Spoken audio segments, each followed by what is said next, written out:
Days after China suspended part of its trade with the DPRK, Chinese Foreign Minister Wang Yi is pushing for greater diplomacy. Speaking with his Russian counterpart Sergei Lavrov, Wang called on both sides to work together to promote peace and stability, saying nobody is allowed to stir up trouble on the doorstep of China and Russia. He added that immediate priority is to put the brakes on the war of words between the U.S. and the DPRK and prevent an August crisis. Lavrov noted that resolving the DPRK issue through the means of military force is unacceptable.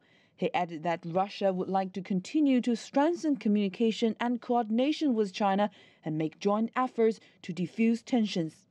Speaking with Vice Chancellor of Germany, Sigmar Gabriel, Wang said China is committed to a denuclearization of the Korean Peninsula and that joint efforts are needed in order to solve the crisis.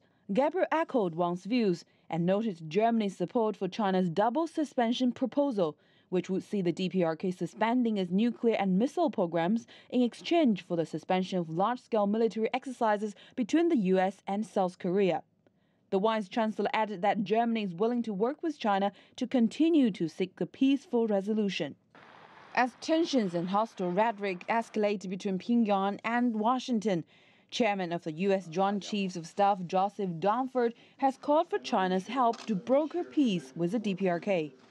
On a visit to Beijing as part of a three-nation Asia tour, Dunford said the U.S. is seeking a peaceful resolution to the crisis.方东轩, CGTN.